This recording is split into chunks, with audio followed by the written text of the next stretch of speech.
दहेज प्रथा एक अभिशाप। एक सुंदर सी लड़की राधिका कॉलेज में अपना ग्रेजुएशन पूरा करती है। तभी उसकी मुलाकात एक लड़के अविनाश से होती है। अविनाश भी बहुत स्मार्ट और माता पिता का आज्ञाकारी बेटा है।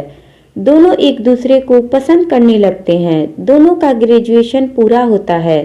अविनाश अपने शहर में जॉब करने लगता है और लड़की भी एक अच्छी जॉब कर रही है। दोनों ने निर्णय लिया कि अब माता पिता से शादी की बात करने का वक्त आ गया है। लेकिन परेशानी यह है कि दोनों के कास्ट अलग अलग हैं। राधिका ब्राह्मण है और अविनाश राजपूत। अविनाश के समाज में दहेज बहुत जरूरी है, जो कि नगद में होता है। उसके अलावा कई तरह के गिफ्ट्स और गहने की मांग भी की जाती है। अविनाश ने राधिका को यह स्थिति स्पष्ट की और कहा, घर वालों को मनाओ। अगर तुम सभी मांगे पूरी करवाती हो तो मेरे माता पिता तुम्हें पलकों पर बैठाएंगे। राधिका ने अपने माता पिता से यह बात कही। राधिका के माता पिता को यह बात पसंद नहीं थी, पर राधिका की जिद थी कि अगर मुझे दहेज दोगे तो मेरी इज्जत बढ़ेगी। राधिका के माता पिता सक्षम भी थे, बिना मांगे भी अपनी बेटी को बहुत कुछ दे सकते थे, पर उन्हें इस तरह दहेज की मांग करने वाले लोग पसंद नहीं आ रहे थे। लेकिन माता पिता राधिका की खुशी चाहते थे। उन्हें यह डर था कि कहीं उनकी बेटी ये ना सोचे कि वे अपनी बेटी को कुछ देना नहीं चाहते।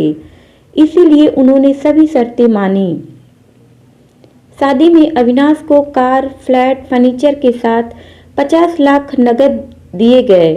साथ ही राधिका को गहने भी दिए गए और सभी रिश्तेदारों को गिफ्ट और कपड़े भी दिए।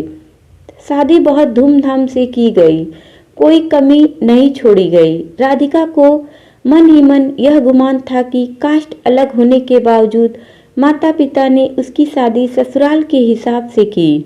राधिका को विश्वास था कि उसे बेटी बनाकर रखा जाएगा, उसे वही प्यार दिया जाएगा जो उसके माता पिता ने दिया, क्योंकि उसने अपने ससुराल का मान रखा। राधिका अपने घर से ससुराल विदा ली। ब्राह्मण कन्या राजपूत घर की बहू बनी। ससुराल में बहुत ज्यादा पर्दा प्रथा थी। बहू को मनचाहा खाने तक की स्वतंत्रता नहीं थी। कितनी भी भूख क्यों न हो, घर की बहू सबके खाने के बाद ही खाएगी। यहाँ तक कि उसे घर के पुरुषों के सामने बैठने तक की इजाजत नहीं थी। राधिका ने इस बात पर ऐतराज दिखाया, पर उसकी किसी ने न सुनी। अविनाश ने भी यह बोलकर मुंह फेर लिया कि यह तो परंपरा है।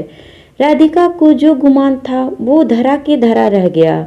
उसे अपने माता पिता की बात याद आई। जब उन्होंने समझाया था तो वह उनसे बहुत लड़ी थी। उसने ससुराल में बात करने का फैसला किया।